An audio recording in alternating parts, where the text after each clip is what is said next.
Selamat pagi, Bapak Ibu, Saudara sekalian yang diberkati oleh Tuhan. Pada pagi hari ini kita oleh kemurahan Tuhan dipertemukan kembali dalam rangka mempelajari pendalaman Alkitab yang diselenggarakan oleh gereja kita, Gereja Isa Al-Masih, Surabaya. Pada siang hari ini saya kebagian melanjutkan pembahasan dari kitab Nabi Yesaya, melanjutkan pembahasan hari Selasa kemarin. Saya kebagian pada pasal 15, 16, 17. Ketika kita mengikuti pembahasan ini, mulai dari ayat 13 sampai ke 23 pasalnya, ke 11 pasal ini akan membahas tentang nubuat tentang hukuman terhadap bangsa-bangsa. Nah, kali ini kita akan sama-sama menikmati firman Tuhan dari kitab Yesaya pasal 15, 16, 17. Sebelumnya mari kita sama-sama masuk di dalam doa. Bapa di dalam surga, kami mengucap syukur dan terima kasih oleh karena Engkau senantiasa memberikan kemurahan kepada kami. Selain kesehatan, pemeliharaan, semangat, dan iman kepada Tuhan, guna menjalani kehidupan yang Tuhan izinkan untuk kami hidupi dan kami lalui, sehingga melalui tuntunan Tuhan melalui kebenaran firman-Mu, kami senantiasa belajar untuk menyikapi hidup ini dengan baik dan dengan benar dan memperkenan hati Tuhan. Bila sebentar kami akan bersama-sama mempelajari kitab Nabi Yesaya ini, kiranya Engkau sendiri yang akan menolong setiap kami, terutama yang menyampaikan, supaya apa yang kami bahas, yang kami sampaikan ini betul-betul tidak keluar dari kebenaran firman-Mu, sekalipun kami menyadari ada kekurangan di sana-sini, tetapi inti atau esensi dari pembahasan ini benar-benar memberkati setiap kami. Berkati juga setiap pendengar yang setia mengikuti pembelajaran pendalaman Alkitab ini. Di dalam nama Tuhan Yesus Kristus, kami berdoa dan mengucap syukur. Amin. Nah, Bapak Ibu Saudara sekalian, kita akan mulai. Saya akan membacakan dari kitab Yesaya pasal 15 mulai ayat 1 sampai dengan yang ke-9. Demikian firman Tuhan. Ucapan ilahi tentang Moab. Sungguh dalam satu malam Ar Moab sudah dirusakkan, dibinasakan. Sungguh dalam satu malam, Kir Moab sudah dirusakkan, dibinasakan. Putri Dibon naik ke bukit-bukit pengorbanan untuk menangis. Moab meratap karena Nebo dan karena Merdeba. Di situ semua orang menggundul kepalanya dan memotong janggutnya sebagai tanda berkabung. Di jalan-jalan, orang berlilitkan kain kabung, di atas sotoh dan di tanah-tanah lapang sekaliannya meratap, sedang air mata bercucuran. Hesibon dan Eleale meraung-raung, suara mereka kedengaran sampai ke Yahas. Sebab itu orang-orang bersenjata di Moab berseru-seru, jiwanya pun gemetar. Aku berteriak karena Moab. Pengungsi-pengungsi sudah sampai ke Soar, ke Eglat Selisia. Sungguh, orang mendaki pendakian Luhit sambil menangis, dan di jalan ke Horonaim, orang berteriak karena ditimpa bencana. Sungguh, air di Nimrim menjadi kering dan tandus, dan rumput sudah kering, rumput muda sudah habis, tidak ada lagi tumbuh-tumbuhan hijau. Sebab itu segala harta yang mereka tumpuk dan segala yang mereka simpan, mereka bawa ke seberang sungai Ha'arabim. Sungguh, teriak itu akan kedengaran di seluruh daerah Moab. Ratapnya terdengar sampai ke Eglaim, bahkan sampai ke Be'er Elim. Sungguh, air Dibon telah penuh dengan darah, tetapi yang menimpa Dibon akan kutambah lagi, yaitu singa akan menerkam orang-orang yang terluput dari Moab dan yang tersisa di tanah itu. Bapak Ibu Saudara sekalian yang diberkati Tuhan, seperti yang dikatakan oleh Bapak Penatua Walindra, membahas tulisan Nabi Yesaya ini tidak mudah. Memang ketika saya belajar untuk mempersiapkan bahan-bahan ini, sekalipun mengasihkan, tetapi tulisan ini merupakan satu syair, di mana kita diberitahu di awal bahwa Yesaya merupakan orang yang berbakat di dalam mengubah syair-syair, bahkan dia juga mempunyai karunia seorang nabi sehingga Tuhan memakainya melalui bakatnya itu untuk mengungkapkan seluruh nubuatan terhadap bangsa-bangsa selain umat Tuhan sendiri, yaitu bangsa Israel di wilayah utara dan bangsa Yehuda di wilayah selatan. Nah, kita melihat bahwa ucapan Moab ini tentang hukumannya yang akan terjadi. Sekalipun ini berupa nubuat, tetapi dikatakan 2 kali sungguh dalam 1 malam, yang artinya ini akan bersegera, sekalipun di tafsiran beberapa mengatakan kemungkinan ini akan berlaku 3 tahun kemudian. Nah, Moab, tentu kita tidak asing lagi dengan kata ini. Bangsa Moab adalah termasuk kerabat atau masih ada satu hubungan keluarga dengan bangsa Israel maupun Yehuda.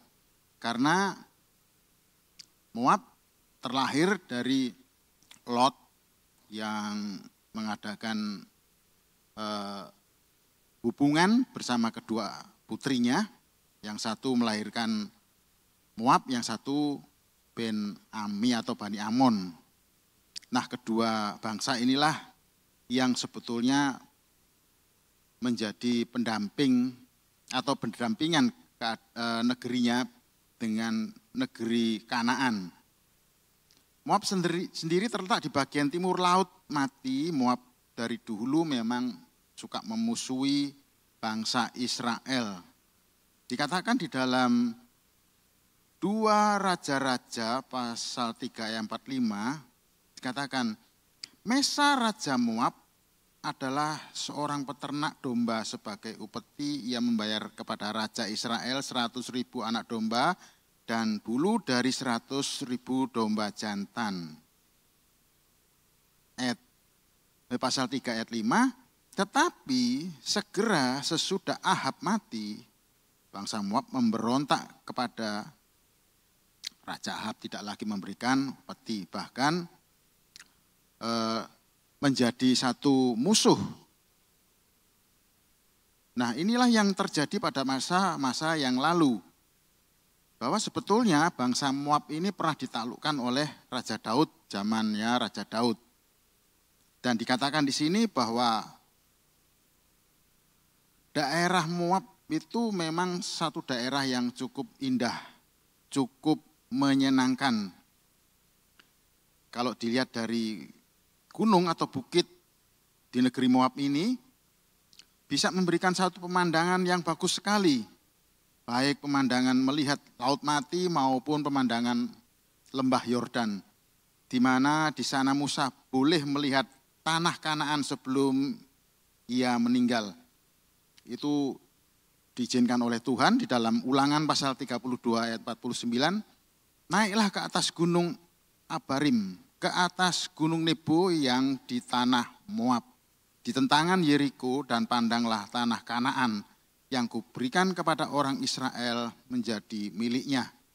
Tentu saja sangat menguntungkan bagi bangsa Moab ini tinggal di negeri mereka. Tapi dikatakan di sana dalam 1 malam saja, baik Ar Moab maupun Kir Moab. Saya mencari apa itu makna dari Ar. Ditafsirkan sebagai satu daerah atau wilayah dari negeri itu.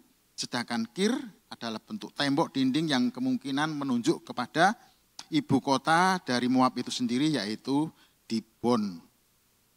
Nah, kalau pembahasan kemarin, setelah Filistin atau Filistea menjadi musuh Israel di bagian barat Israel, sekarang Nabi Yesaya beralih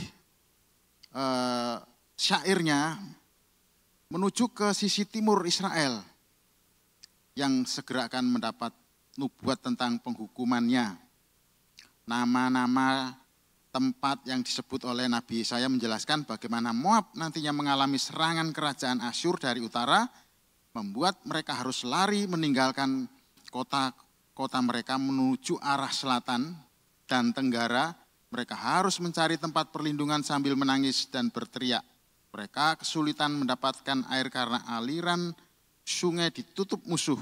Harta benda mereka tidak lagi berguna karena mereka harus meninggalkan semuanya untuk bertahan hidup, lebih tepatnya untuk mempertahankan nyawanya. Dikatakan di sini putri Dibon naik ke bukit-bukit pengorbanan untuk menangis. Kalau tadi Musa melihat tanah Kanaan itu melalui Gunung Nebo, tentu akan melewati bukit-bukit pengorbanan yang saat itu dipakai oleh putri-putri atau bangsa Moab itu sendiri. Seringkali putri-putri diartikan bahwa seluruh penduduk dari bangsa itu sendiri. Putri Dibon, seluruh kota itu naik ke bukit pengorbanan. Kalau tadinya mereka bisa melihat keindahan dari bukit itu, sekarang mereka justru berbalik situasinya. Mereka hanya melihat kerusakan demi kerusakan negeri mereka yang dirusak oleh akibat penghukuman Tuhan. Meskipun ini belum terjadi, tapi ini merupakan satu nubuat dari Nabi Yesaya yang akan segera terjadi. Memang geografi dari Moab yang berada di atas gunung itu memang betul-betul sangat indah. Apa yang dilakukan, ada yang ditulis Musa ketika dia menyaksikan itu dan kemudian dituliskan dalam kitab Ulangan pasal 34 ayat 1-4, kemudian naiklah Musa di dataran Moab ke atas gunung Nebo, yakni ke atas puncak Piksa yang di tentangan Yeriko, lalu Tuhan memperlihatkan kepadanya seluruh negeri itu dari Gilead sampai ke kota Dan, seluruh Naftali, tanah Efraim dan Manasye, seluruh tanah Yehuda sampai laut sebelah barat, tanah Negeb dan lembah Yordan, lembah Yeriko, kota pohon korma itu sampai Soar. Dan berfirmanlah Tuhan kepada Musa, inilah negeri yang kujanjikan dengan sumpah kepada Abraham, Ishak dan Yakub. Demikian, kepada keturunanmu lah akan kuberikan negeri itu. Aku mengizinkan engkau melihatnya dengan matamu sendiri, tetapi engkau tidak akan menyeberang ke sana. Sekali lagi, keindahan bukit-bukit Moab yang sebelumnya sangat menyejukkan hati, kini menjadi sangat memilukan. Itu gambaran atau syair dari Nabi Yesaya di kemudian hari, bahwa akibat kesalahan-kesalahan yang dilakukan oleh bangsa Moab ini. Dilanjutkan dalam syairnya di pasal 15 ayat ketiga, di jalan-jalan orang belilikan kain kabung, di atas sotoh dan di tanah-tanah lapang sekalanya meratap, sedang air mata bercucuran. Tidak ada yang tidak berkabung, tidak ada yang tidak berduka. Nubuatan ini sangat mengerikan dan sangat menggetarkan hati kita apabila kita merasakan seolah-olah kita berada di tempat itu. Dikatakan Hesibon dan Eleale meraung-raung, suara mereka kedengaran sampai ke Yahas. Sebab itu orang-orang bersenjata di Moab berseru-seru, jiwanya pun gemetar. Orang bersenjata yang seharusnya menjadi satu pilar atau satu benteng, satu pagar bagi bangsanya, di mana bangsa Moab ini juga dengan kekuatan orang-orang yang dia miliki, kadang-kadang itu juga menjadi satu gerombolan yang menjarah bangsa Israel di sebelahnya. Kini orang-orang yang bersenjata ini sepertinya tidak memiliki kekuatan apapun. Mereka gemetar jiwanya, bahkan mereka seolah-olah tertegun dengan datangnya bencana atau hukuman Tuhan nantinya. Kemudian di ayat 5 dikatakan, aku berteriak karena Moab, Pengungsi-pengungsi sudah sampai ke Soar, ke Eglat Selisia. Sungguh orang mendaki pendakian Luhit sambil menangis, dan di jalan Horonaim orang berteriak karena ditimpa bencana. Sungguh air di Nimrim menjadi kering dan tandus, dan rumput sudah kering, rumput muda sudah habis, tidak ada lagi tumbuh-tumbuhan hijau. Di sini dikatakan Hesibon, Eleale, Yahas, ini juga kota-kota di sebelah timur Yordan yang dekat dengan atau dengan Moab. Saya tidak tahu apakah wilayah ini sudah masih ada sampai sekarang.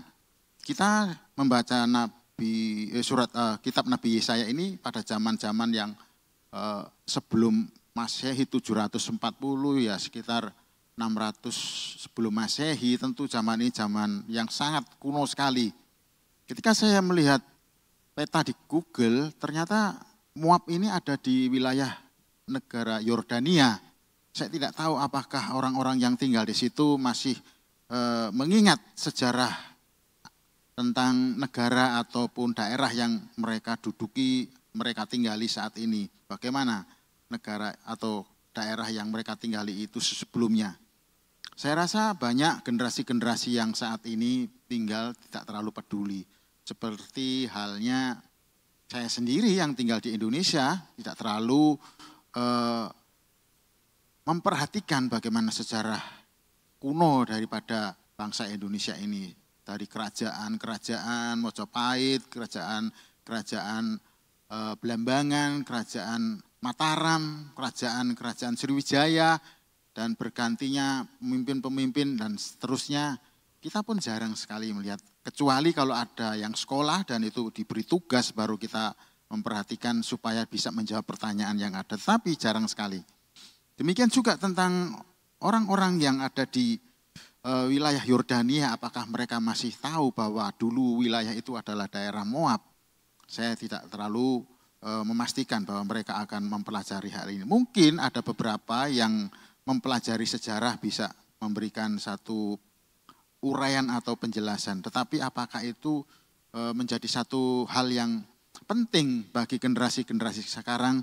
Tentu hal itu jarang sekali, bahkan tidak ada. Nah, sekalipun demikian, kita membahas kitab Nabi Yesaya ini, lalu apa gunanya? Ketika saya mempelajarinya, saya mendapatkan satu keasikan sendiri, melihat geografinya, melihat suasana keindahannya yang saya imajinasikan ketika lihat gambaran-gambaran seperti itu. Tetapi juga ada sisi-sisi pesan, baik pesan moral maupun pesan spiritual. Sekalipun daerah itu sudah tidak bisa kita nikmati lagi atau bisa dilihat lagi melalui tayangan di media sosial, tetapi kita bisa tetap menikmati manfaat ketika mempelajari kitab Nabi Yesaya. Karena ada firman Tuhan di sini yang bisa kita terima atau kita tangkap pesan moral dan pesan spiritualnya. Dikatakan di sini bahwa sungguh air Dibon telah penuh dengan darah, tetapi yang menimpa Dibon akan kutambah lagi, yaitu singa akan menerkam orang-orang yang terluput dari Moab dan yang tersisa di tanah itu. Betul sekali bahwa daerah itu pada waktu itu masih muncul singa-singa. Tidak tahu sekarang apakah masih ada singa-singa berkeliaran seperti itu. Tetapi sekali lagi menjadi satu pembelajaran bagi kita bahwa Nabi Yesaya ini menjelaskan atau menerangkan bahwa seluruh bangsa sejak zaman purbakala itu tidak bisa lepas bahwa kehidupan mereka itu harus bertanggung jawab di hadapan Allah. Karena Allah yang menjadi pencipta alam semesta ini juga Allah kita, maka bukan saja Allah itu menuntut tanggung jawab perilaku, hidup, dan seterusnya supaya mereka takut akan Tuhan. Jika tidak, jika mengabaikan, maka konsekuensi logisnya Tuhan akan memberikan satu hukuman. Dan ucapan ilahi terhadap Moab ini tidak segera terjadi, sekalipun dikatakan segera karena dikatakan 2 kali, sungguh dalam 1 malam, tetapi masih ada kesempatan untuk bertobat bagi mereka yang mendengarkan nubuat dari Nabi Yesaya ini. Dikatakan oleh Nabi Yesaya ini di pasal 15 ayat 5, aku berteriak karena Moab. Mungkin penglihatan dari Nabi Yesaya ini tidak tega. Tentu Nabi Yesaya tidak berteriak di tengah-tengah negeri Moab, hanya di wilayah Israel atau di wilayah Yehuda sendiri. Kita tidak bisa berpikiran bahwa sang nabi itu pergi ke tengah-tengah orang Moab lalu memberitakan, menyerukan kabar nubuatan ini kepada mereka. Sebaliknya kita hanya mampu berpikir bahwa Nabi Yesaya hanya menyampaikan kepada bangsanya sendiri. Mungkin bisa menjadi satu penghiburan atau menjadi satu peringatan bahwa bangsa yang akan dihukum oleh Tuhan, yang sekalipun saat itu mungkin dipakai oleh Tuhan untuk merusak atau menghukum orang-orang Israel yang tidak taat kepada Tuhan. Nah, dari sini pesan moral dan pesan spiritualnya kita tangkap bahwa bagaimanapun juga Allah pencipta langit dan bumi itu dikatakan sebagai Allah yang memiliki perjanjian.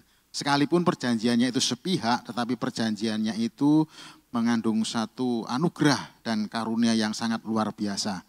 Kita percaya perjanjiannya itu sangat memberikan satu keuntungan karena Allah kita adalah Allah yang penuh dengan kasih dan tujuannya menciptakan kita dan memberikan perjanjiannya itu supaya kita belajar mengenal Dia secara benar, bahwa Dia adalah Allah yang Maha Kuasa, menguasai seluruh sejarah manusia. Dia Allah yang mengawal sejarah dan akan mengakhiri sejarah.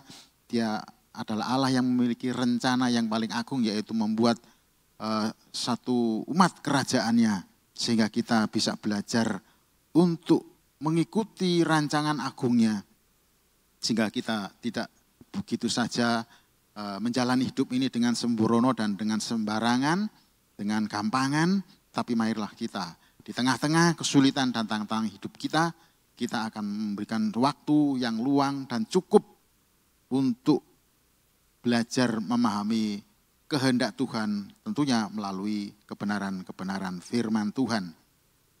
Saya akan lanjutkan di pasal 16, karena pasal 16 ini merupakan sambungan dari pasal yang ke-15.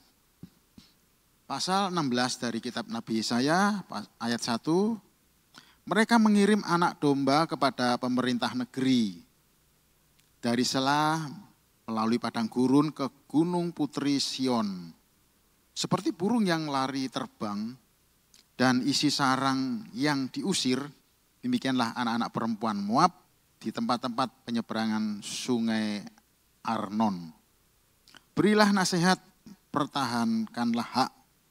Jadilah naungan yang teduh di waktu rembang tengah hari. Sembunyikanlah orang-orang yang terbuang, janganlah khianati orang-orang pelarian, biarkanlah orang-orang yang terbuang dari Moab menumpang padamu. Jadilah tempat persembunyian baginya terhadap si pembinasa. Apabila penggagahan sudah berakhir, pembinasaan sudah lewat, dan orang lalim sudah habis lenyap dari negeri, maka suatu tahta akan ditegakkan dalam kasih setia, dan di atasnya dalam kemah Daud akan duduk senantiasa seorang hakim yang menegakkan keadilan dan yang segera melakukan kebenaran. Kami telah mendengar tentang keangkuhan Moab, alangkah angkuhnya dia, tentang kecongkaannya, keangkuhannya, dan kegemasannya, dan tentang cakap anginnya yang tidak benar. Sebab itu biarlah orang Moab meratap, seorang karena yang lain, biarlah sekalian yang meratap mengingat Wikismis Kir Harese. Biarlah mereka mengadu dan hancur luluh sama sekali.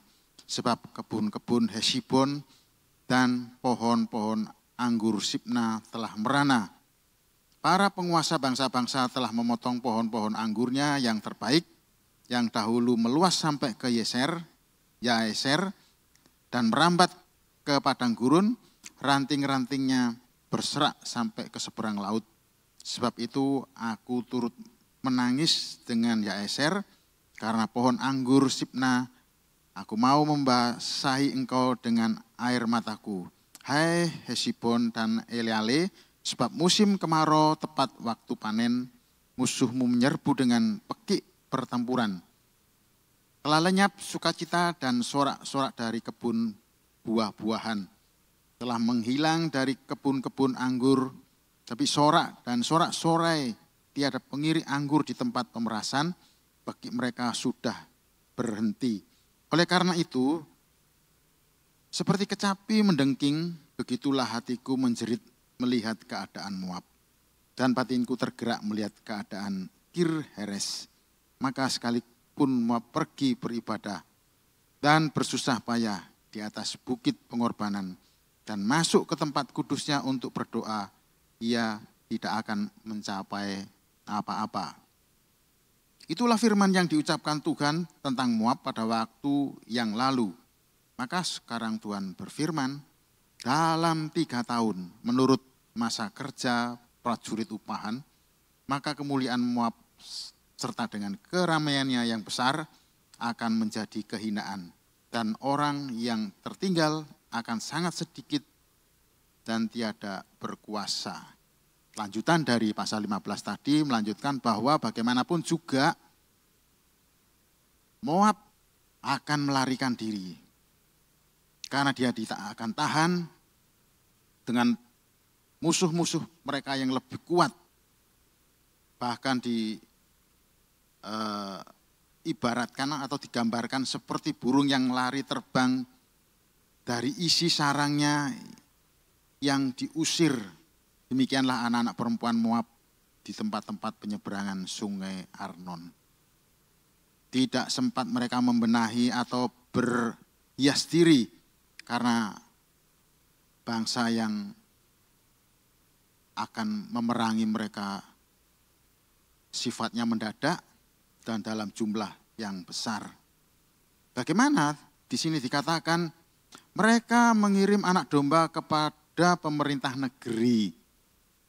Seolah-olah bangsa Moab meminta pemimpin negeri itu supaya menghimpun seberapa banyak domba dari Selam melalui padang gurun menuju ke Gunung Putri Sion kepada Yehuda, kepada Yerusalem. Memang pernah terjadi hal yang seperti itu, yaitu ketika 2 Samuel pasal 8 ayat 2 menulis seperti ini. Dan Daud maksudnya pada zaman Daud, memukul kalah orang Moab, lalu sambil menyuruh mereka berbaring di tanah, ia mengukur tempat mereka dengan tali. Diukurnya 2 kali panjang tali itu untuk mematikan, dan 1 tali penuh untuk membiarkan hidup. Maka orang Moab takluk kepada Daud dan harus mempersembahkan upeti. Rupanya sebagian mungkin tua-tua, mereka sudah mengalami ketaatan kepada pemerintahan Israel pada waktu itu yang dipimpin oleh Raja Daud. Nah, kali ini para musuh-musuh dari Moab itu sendiri lebih mengerikan, lebih jahat. Tidak ada ampun lagi bagi orang-orang Moab yang akan segera menghancurkan Moab itu sendiri. Sehingga akan kepikir dalam nubuatan, dalam syair Nabi Yesaya ini nantinya akan terpikirkan bahwa akan ada semacam satu usaha minta pertolongan kepada orang Israel ataupun orang Yehuda. Tentunya di sini dikatakan Putri Sion pada Yerusalem.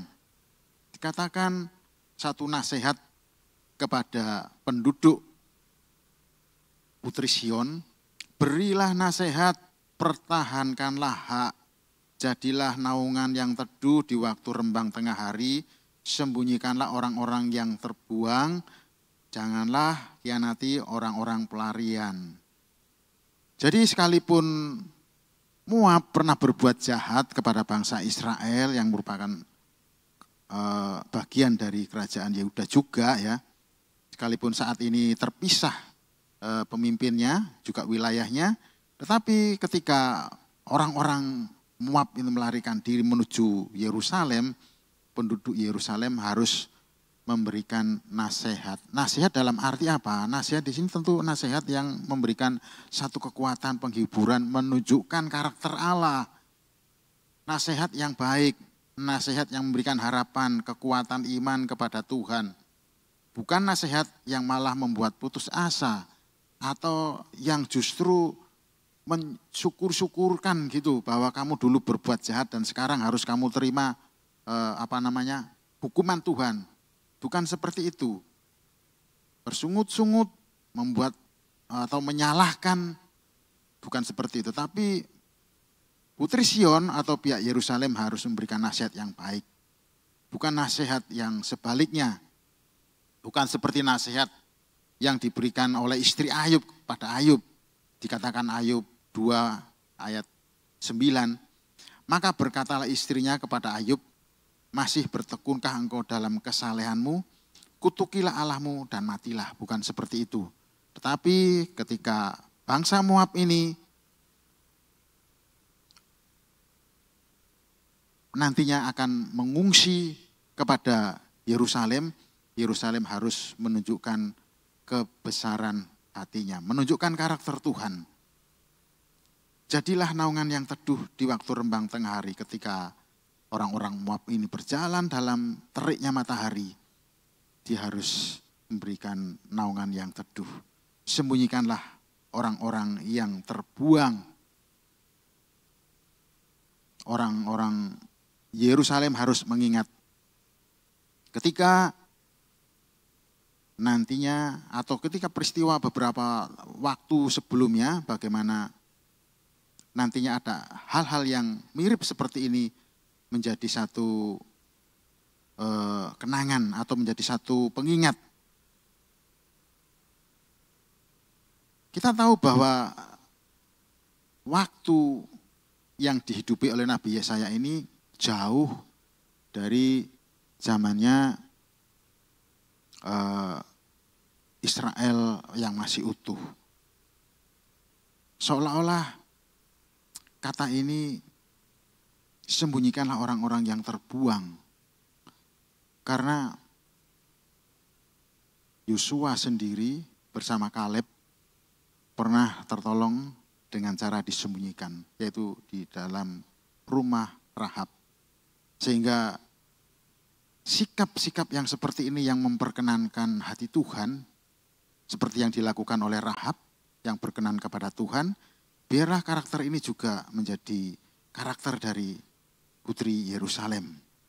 Jangan mengkhianati pelarian orang yang sedang kesusahan, jangan malah mengambil keuntungan sebanyak-banyaknya.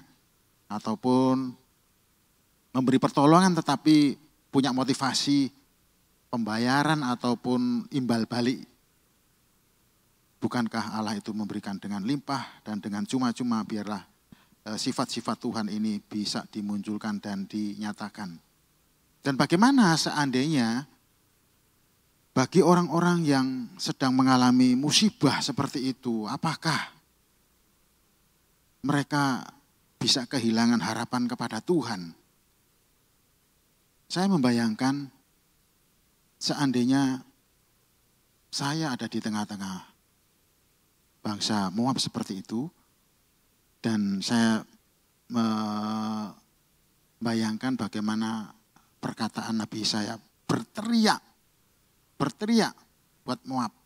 Karena dikatakan juga di sini di ayat yang 9, aku turut menangis dengan Yaeser karena pohon anggur Sibna. Aku mau membasahi engkau dengan air mataku, hai Sibon dan Eleale, sebab pada musim kemarau tepat waktu panen, musuhmu menyerbu dengan pekik pertempuran. Rupanya Nabi Yesaya tidak tahan melihat gambaran ataupun penglihatan yang dinubuatkan melalui syairnya tentang Moab. Dan kalau saya membayangkan ada di pihak Moab dan mengalami seperti itu. Mungkin saya tidak terlalu jahat, tidak terlalu mendukung kejahatan-kejahatan bangsa Moab. Tapi bagaimanapun juga penyerbu itu tidak mau membedakan mana orang baik, mana yang jahat. Sebab penyerbu-penyerbu itu secara serampangan saja menyerang siapa yang mau diserang. Di sini saya mulai merenungkan bagaimana Tuhan kalau seandainya saya ada di sana. Apakah yang harus saya lakukan? Masihkah saya bisa berharap belas kasih Tuhan? Masihkah saya bisa mempercayai Tuhan? Masihkah saya tidak menuduh Tuhan berbuat yang tidak patut? Ternyata saya mendapati satu tulisan dari Nabi Yeremia yang mungkin ini bisa membantu kita sekalian menyikapi ketika kita tidak terlibat di dalam kesalahan, namun oleh karena bangsa kita diserang dan mau kita juga harus menikmati hal-hal yang tidak baik. Ratapan pasal 3 dikatakan ayat 1, Yeremia mengatakan, akulah orang yang melihat kesengsaraan disebabkan cambuk murkanya. Ia menghalau dan membawa aku ke dalam kegelapan yang tidak ada terangnya. Yeremia mengalami hal yang saya bayangkan tadi. Sesungguhnya aku dipukulnya berulang-ulang. Sekalipun Nabi Yeremia tidak merasa melakukan hal yang salah di hadapan Tuhan. Tetapi oleh karena bangsanya yang diajar, dia pun turut memikul apa yang menjadi konsekuensi logis bangsa yang dipukul oleh Tuhan. Dengan tangannya, tangan Tuhan sepanjang hari, ia menyusutkan dagingku dan kulitku, tulang-tulangku dipatahkannya. Ia mendirikan tembok sekelilingku mengelilingi aku dengan kesedihan dan kesusahan. Ia menempatkan aku di dalam gelap seperti orang yang sudah lama mati. Ia menutup segala jalan keluar bagiku. Ia mengikat aku dengan rantai yang berat, walaupun aku memanggil-manggil dan berteriak-teriak minta tolong, tak didengarkannya doaku. Ia merintangi jalan-jalanku dengan batu pahat dan menjadikannya tidak terlalui. Laksana beruang yang menghadang aku, laksana singa dalam tempat persembunyian. Ia membelokkan jalan-jalanku, merobek-robek aku, dan membuat aku tertegun. Ia membidikkan panahnya, menjadikan aku sasaran anak panah. Ia menyusupkan aku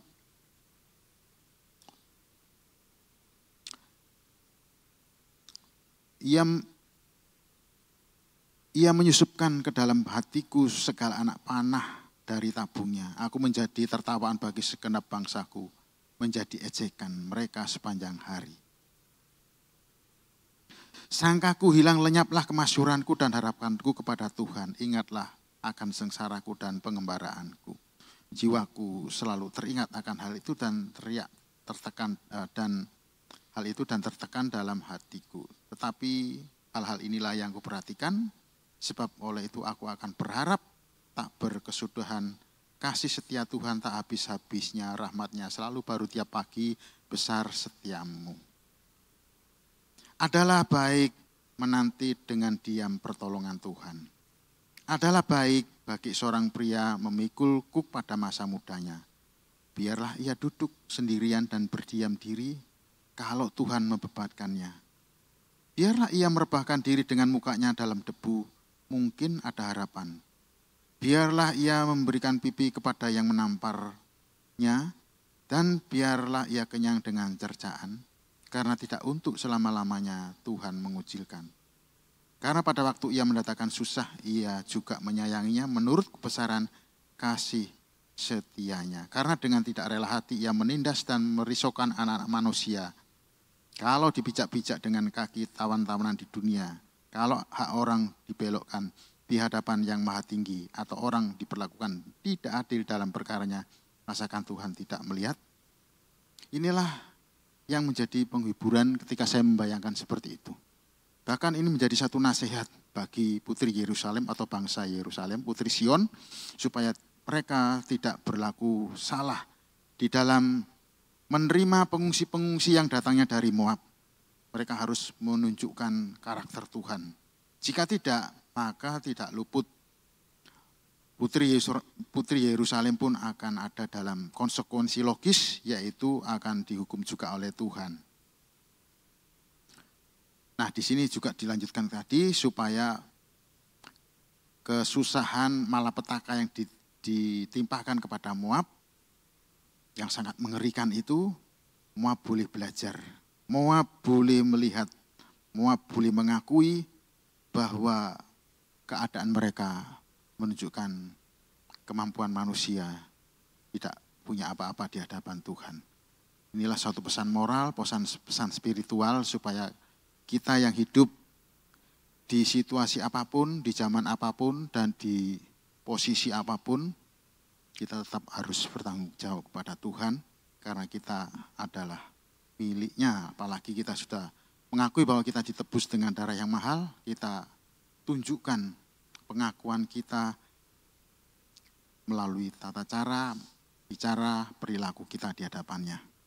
Dikatakan ayat yang ke-13 itulah firman yang diucapkan Tuhan tentang Moab pada waktu yang lalu. Kita akan selesai sampai di sini tentang Moab ini. Saya akan lanjutkan kepada pasal yang ke-17. Syair Nabi Yesaya beralih topiknya kali ini ucapan ilahi terhadap Damsyik dan Efraim. Yesaya pasal 17 ayat 1. Ucapan ilahi terhadap Damsyik. Sesungguhnya Damsyik tidak akan tetap sebagai kota. Nanti menjadi suatu timbunan reruntuhan. Kampung-kampungnya akan ditinggalkan selama-lamanya dan menjadi tempat bagi kawanan-kawanan ternak yang berbaring dengan tidak diganggu oleh siapapun. Kubu-kubu akan hilang dari Efraim dan kuasa kerajaan akan lenyap dari Damsyik. Juga sisa-sisa Aram, semuanya akan lenyap.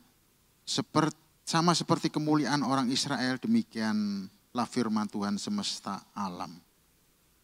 Maka pada waktu itu kemuliaan Yakub akan berkurang dan kemakmurannya akan susut.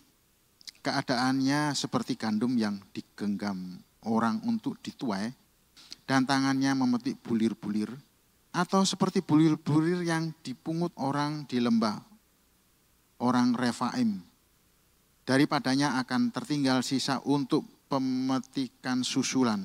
Seperti pada waktu orang menyolok buah zaitun, tertinggal 1-2 di sebelah pucuknya dan beberapa di dahan-dahannya. Demikianlah firman Tuhan Allah Israel. Pada waktu itu manusia akan memandang kepada Dia yang menjadikannya. Dan matanya akan melihat kepada yang Maha Kudus Allah Israel. Ia tidak akan memandang kepada mesbah-mesbah buatan tangannya sendiri dan tidak akan melihat kepada yang dikerjakan oleh tangannya, yakni tiang-tiang berhala dan pedubaan-pedubaan. Pada waktu itu kota-kotamu akan ditinggalkan seperti kota-kota orang Hewi dan orang Amori yang mereka tinggalkan karena orang Israel sehingga menjadi sunyi sepi. Sebab engkau telah melupakan Allah yang menyelamatkan engkau dan tidak mengingat gunung batu kekuatanmu.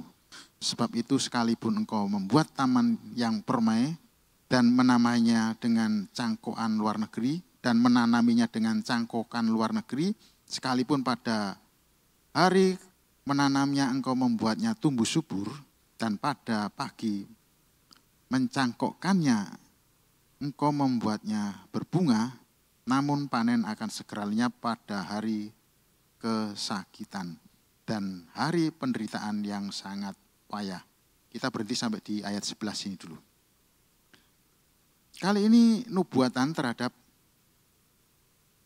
Damsyik dan Efraim. Dan Damsyik dan Efraim bangsa yang berbeda. Damsyik adalah Aram, orang-orang Aram, sedangkan Efraim adalah sebagian penduduk besar yang ada di wilayah Israel Utara. Nah, kenapa sampai mereka ini mendapatkan ancaman hukuman dari Tuhan?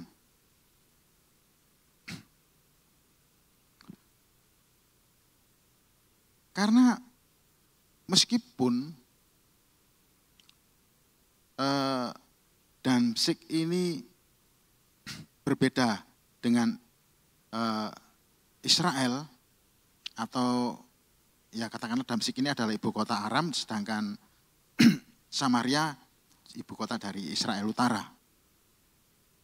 Meskipun berbeda pemerintahan, tetapi kedua negara ini sama-sama sedang terancam oleh Asyur. Asyur mulai mengembangkan kekuasaannya sampai kepada wilayah Damsyik, wilayah Aram, dan sampai kepada wilayah Israel. Di dalam pasal 7 Nabi Yesaya mengatakan, dalam zaman Ahaz bin Yotam bin Uzia Raja Yehuda, maka Rezim Raja Aram dengan Pekah bin Remalia Raja Israel maju ke Yerusalem untuk berperang melawan kota itu, namun mereka tidak dapat mengalahkannya. Mereka berdua ini sepakat untuk memerangi Yerusalem, Yehuda. Nah, karena Israel sendiri merasa tidak sanggup, maka dia berkoalisi dengan Damsyik. Tentu ini terjadi pada zaman raja-raja Israel yang disebut di sana adalah Pekah bin Remalia. Pada masa itu rezim Raja Aram juga melihat atau mempunyai kekuatan untuk mengembalikan Elat kepada Edom, lalu ia mengusir juga orang-orang Yehuda dari Elat, juga datang orang-orang Edom ke Elat, diam di sana. Nah, pada saat seperti inilah kolaborasi ini ataupun satu persekongkolan seperti ini yang sangat tidak disukai oleh Allah. Ini juga terjadi dalam zaman Nabi Hosea, juga zaman Nabi Yesaya ini, sejaman dengan Nabi Hosea juga Nabi Yeskiel. Dikatakan di sana bahwa sekalipun bangsa ini berbeda pimpinan, tetapi mereka sepakat berkolaborasi atau bersekutu untuk memerangi Yehuda.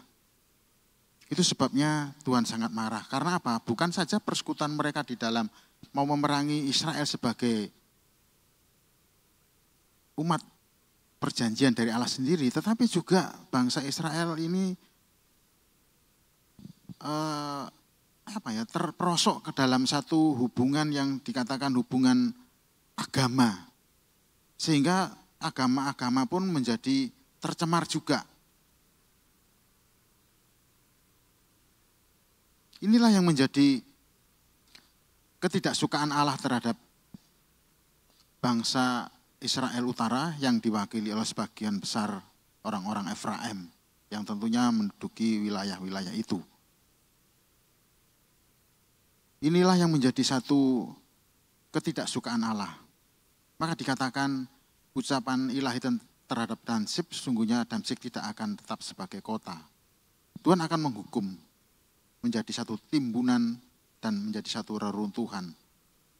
Kampung-kampungnya akan ditinggalkan selamanya dan menjadi tempat bagi kawanan ternak dengan tidak diganggu oleh siapapun. Demikian juga kubu-kubu akan hilang dari Efraim.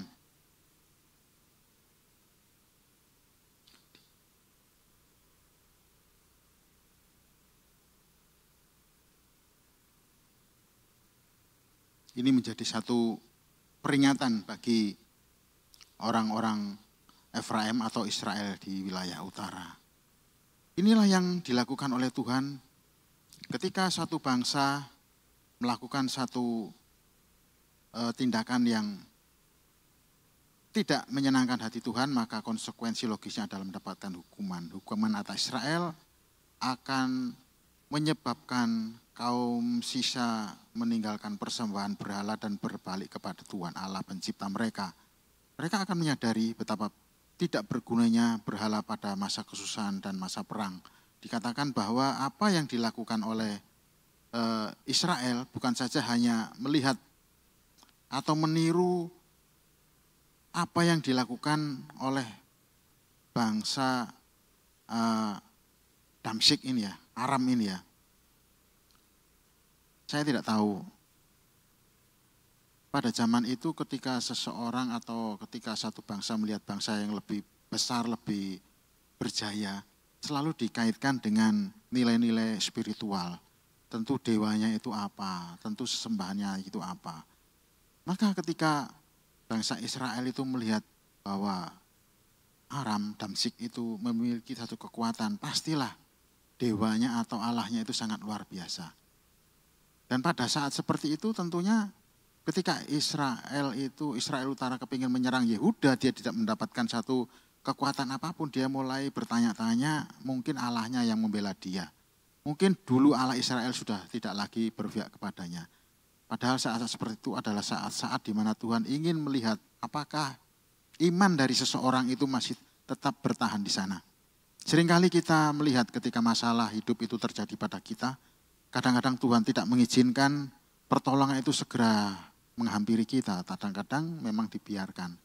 Tujuannya bukan Tuhan membiarkan, tetapi tujuannya apakah masih ada iman, masih ada hati yang ingin menyembah Tuhan.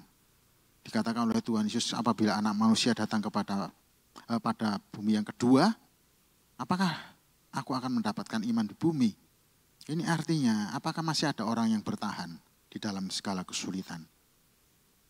Kita jangan terjebak kepada mengikut Tuhan selalu beres, mengikut Tuhan selalu berhasil. Marilah kita belajar. Ketika Tuhan mengizinkan seperti bangsa Israel, Efraim ini, yang tidak kesampaian ingin memerangi Yehuda, malah bersekutu dengan orang yang tidak seagama. Bahkan orang-orang Efraim sendiri tercemar agamanya oleh karena sebagian besar sudah mulai melirik ke arah dewa-dewa ataupun berhala-berhala ataupun sesembahan dari orang-orang Aram ini. Inilah menjadi kemarahan dari Tuhan. Nah, ketika Tuhan akan menjatuhkan seperti itu, maka sangat beralasan bagi kita untuk segera mengerti bahwa penindasan bertujuan untuk memisahkan kita dari dosa kita sebagai penderitaan yang membahagiakan. Daud mengatakan bahwa aku tertindas itu baik supaya aku belajar tentang hukum-hukummu. Artinya apa? Ketika sebagai orang yang beriman kita boleh melihat bahwa penderitaan tidak selalu mendatangkan kesulitan. Yakobus atau mengatakan anggaplah sebagai satu kebahagiaan apabila engkau jatuh ke dalam berbagai macam kesusahan atau penderitaan. Sebab disitulah justru iman kita itu diuji. Dan dengan yakin dan masuk akal bahwa berhala-berhala itu harus disingkirkan dan dihapuskan dari harapan kita. Hanya kepada Tuhan saja. Karena di luar Tuhan tidak ada satu kuasa yang mampu menandinginya. Di sini dikatakan pada waktu itu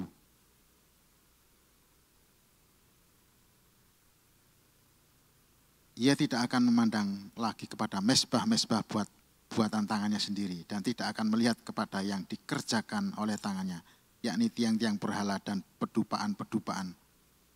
Karena pada waktu itu orang-orang akan memandang kepada Allah. Kadang saya berpikir, dikatakan pada waktu itu, padahal di awal-awal dikatakan firman Tuhan kepada Nabi Yesaya, beritakanlah. Tetapi supaya mereka melihat tetapi jangan memandang, supaya mereka mendengar tetapi jangan mengerti. Ini menjadi satu kesulitan. Bahkan tadi wilayah Moab, Nabi Yesaya itu berteriak, nangis. Tapi kalau tangisan Nabi Yesaya itu tidak membuat orang-orang Moab atau orang-orang di Israel sendiri tidak tergugah, lalu apa arti pelayanan Nabi Yesaya? Saya menganggap bahwa pelayanan dari Nabi Yesaya itu juga seperti pelayanan para pelayan-pelayan Tuhan saat ini. Memang harus menyatakan kebenaran firman Tuhan, memang harus menyampaikan hukuman dan kemurahan Tuhan. Rasul Paulus itu pun memperingatkan kepada kita. Itu sebabnya kamu harus memperhatikan kekerasan hati Tuhan dan kemurahannya. Kekerasan kepada mereka yaitu hukuman, tetapi kemurahan kepada mereka yang bertobat. Kalau saya perhatikan, beritakanlah, mengerti jangan. Sebab pengertian yang kita paksakan untuk bisa dimengerti oleh orang yang harus mendengarkan khotbah, renungan yang kita berikan itu akan bersifat motivasi. Karena yang mau kita tonjolkan adalah kemampuan kita untuk membawa orang itu supaya percaya. Saya melihat bahwa di sini ada satu pesan, pengertian, nanggapi itu ada di wilayah kasih karunia Allah. Ketika Allah memberikan manusia itu pengertian, ketika Allah itu memberikan satu tanggapan yang positif, yang baik, itu datang dari Allah. Itu tidak akan main-main. Karena ketika kita memberikan satu nasihat, satu pencerahan pun, kalau kita tidak ditanggapi, itu bukan urusan kita. Tapi kita mendoakan supaya Tuhan bermurah hati. Supaya Tuhan membuka pikirannya, membuka mata rohaninya, sehingga orang-orang ini bisa memandang kepada Tuhan. Seringkali hukuman-hukuman yang Tuhan berikan kepada manusia oleh karena kejahatannya, kesalahannya akan menyadarkan dia dengan cara menelanjangi seluruh kemampuan kekuatan yang pernah diandalkan oleh orang itu. Ini pun jadi satu pesan moral, peringatan bagi kita supaya kita tidak bangga melekat dengan apa yang kita miliki, baik itu kekayaan, kepandaian, kemampuan, dan sebagainya. Karena pada saatnya Tuhan akan menelanjangi. Ini tidak main-main. Siapakah di antara kita yang pernah dipuji oleh Tuhan? Seperti Ayub. Dialah orang yang benar takut kepada Tuhan. Tuhan mengizinkan. Ayub ditelanjangi sedemikian rupa. Sampai tinggal tulang dan kulit. Tujuannya supaya Ayub sadar bahwa Allah adalah yang benar. Marilah kita belajar untuk membenah diri. Jangan sampai kita sampai ditelanjangi sedemikian rupa baru kita sadar. Sebelum tiba hari-hari penghukuman itu, marilah kita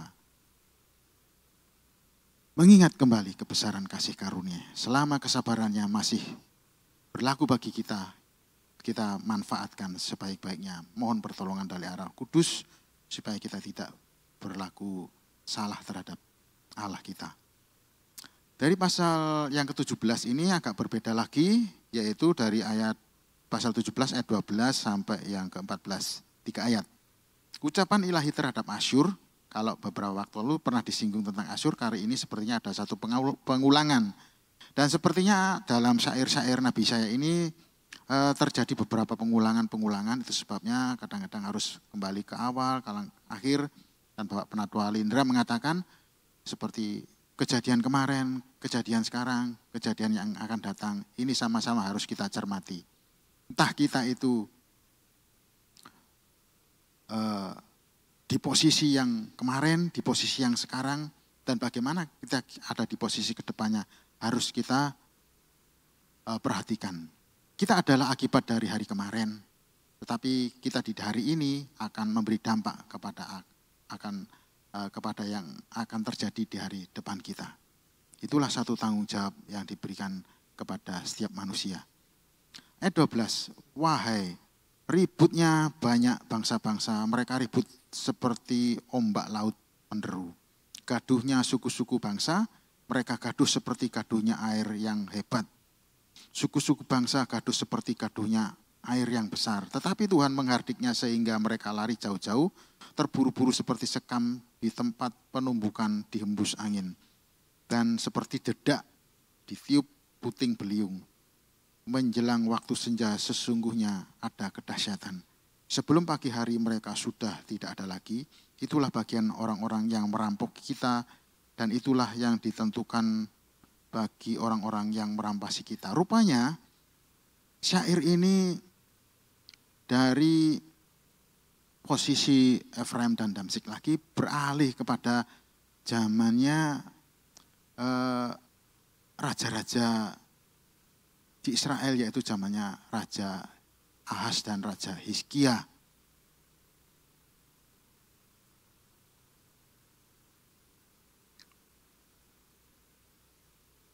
Ya, seperti itu. Ini menjadi satu yang sulit bagi saya. Kalau saya menguraikan tentang sejarahnya, ketinggalan pesan moralnya. Kalau saya menjelaskan tentang pesan spiritual dan moralnya, ketinggalan sejarahnya. Ini menjadi satu kesulitan bagi saya. Terus terang saya bukan sebagai tenaga ataupun pendidik, secara akademisi saya otodidak, tetapi saya harapkan kita semua bisa menangkap apa yang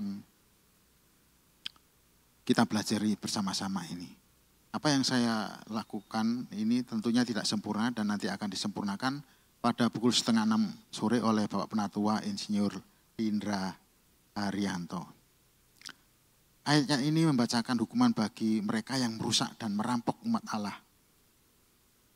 Jika orang Damsik dan Israel menyerang dan menjarah Yehuda, bahkan jika pasukan Asyur nantinya akan melawan umat Yehuda, memporak-porandakan negeri mereka, maka mereka tahu bahwa kehancuran mereka pun yang merusak-merusak itu akan menjadi bagian dan jatah mereka sendiri. Sebab Tuhan adalah Allah yang maha kudus dan maha adil.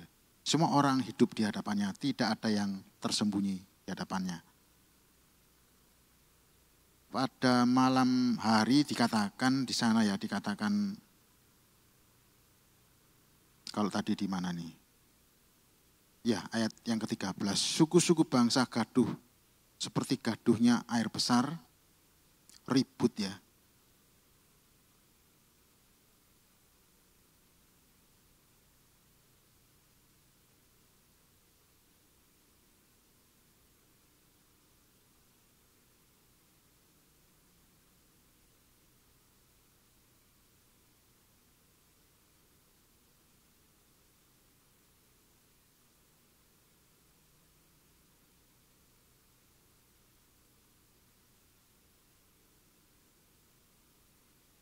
Ya, kalau tidak salah ini terjadi pada zaman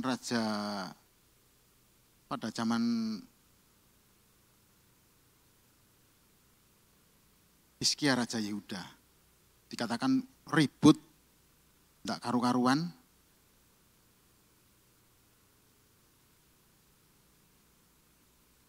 Di mana itu ributnya itu? Di ributnya itu dan tidak ketemu.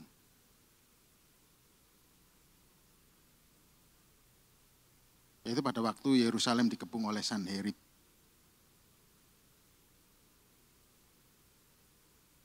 Dan di mana Raja Hizkia memberikan segala emas perak yang ada dalam mengerat, memberikan kepada Asyur.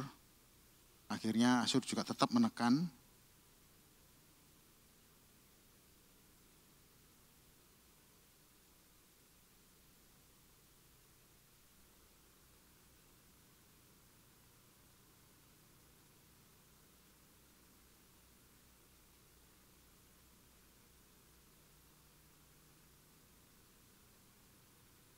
Ya, di sini ketemu.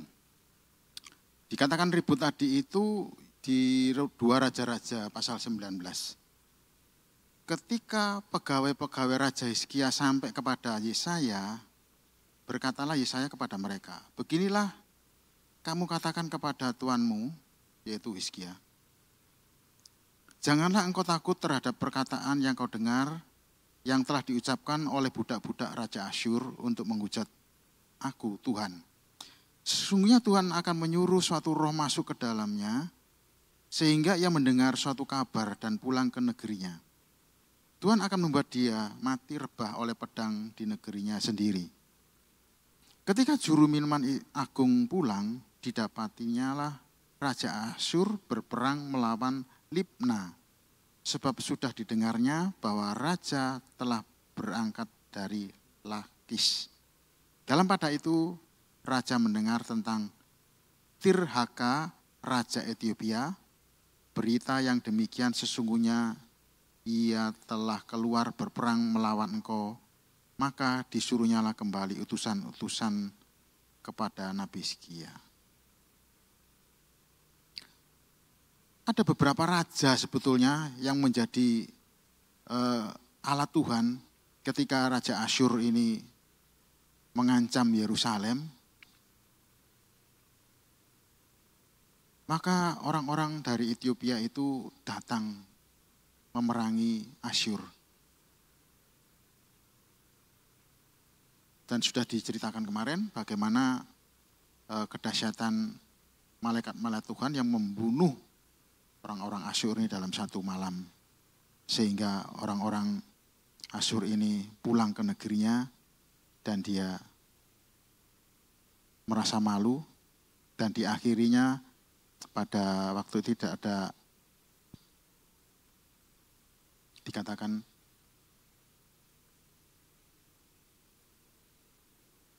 maka pada malam itu keluarlah malaikat Tuhan lalu dibunuhnya 185.000 orang dalam perkemahan Asyur. Keesokan harinya pagi-pagi tampaklah semua bangkai orang-orang mati belaka.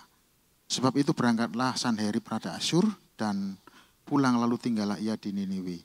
Pada suatu kali ketika ia sujud menyembah di dalam kuil Nisroh Allahnya, maka Adramelech dan Seresher anak-anaknya membunuh dia dengan pedang. Dan mereka meloloskan diri ke tanah Ararat. Kemudian Esarhadon anaknya menjadi raja menggantikan dia. Inilah yang dilakukan oleh Tuhan. Jadi manusia di hadapan Tuhan tidak ada yang benar-benar lepas atau bebas dari hukum dan tanggung jawab kepada Allah. Apa yang dilakukan akan berlaku konsekuensi logis kepada setiap manusia. Saya kira cukup sampai di sini. Saya membawakan pembahasan tentang Yesaya pasal 15, 16, 17. Tentu banyak hal yang tidak sempurna karena terlalu luas bagi saya untuk mengurutkan dari zaman-zaman yang berbeda, dari situasi yang berbeda, dari awalnya itu yang memberikan dampak sampai Nabi Yesaya itu mendapatkan pesan seperti ini. Dan bukan itu saja, pesan itu disampaikan dalam wadah syair, sehingga perlu banyak buku-buku yang mesti dibaca. Dan saya tidak punya cukup literasi atau literatur yang seperti itu. Saya mengharapkan kita semuanya nanti tidak melewatkan pembahasan ini lebih jauh yang akan disampaikan oleh Bapak Penatua Insinyur Lindra Haryanto. Beliau punya kemampuan, pikiran, juga modal, juga literatur yang akan melengkapi.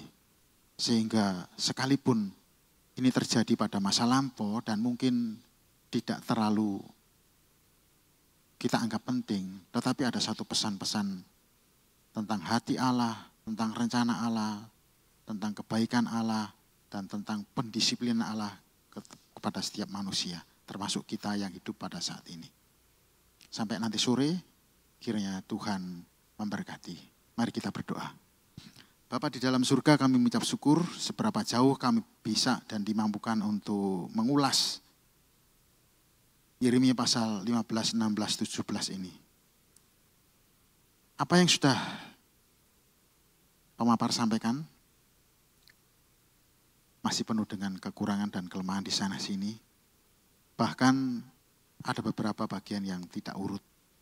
Namun kami percaya perkataan manusia hanya sebatas memberi informasi. Seperti yang Tuhan pesankan kepada Nabi Yesaya. Beritakanlah. Mereka melihat tapi memandang jangan. Mereka mendengar, mengerti jangan. Pengertian itu ada di wewenang Allah. Allah Roh Kuduslah yang akan membantu manusia yang rindu untuk mengasihi engkau. Dimampukan untuk menyusun pasal-pasal yang nampaknya berantakan. Dari setiap pemaparan, renungan, ataupun bacaan-bacaan yang didapat. Sebab Allah Roh Kudus adalah Allah yang paling tahu kesulitan mana manusia punya. Kiranya engkau sendiri yang akan dimuliakan.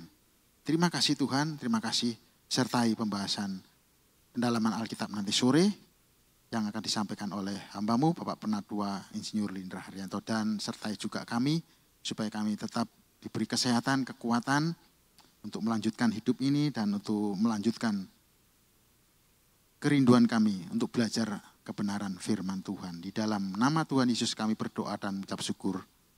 Amin.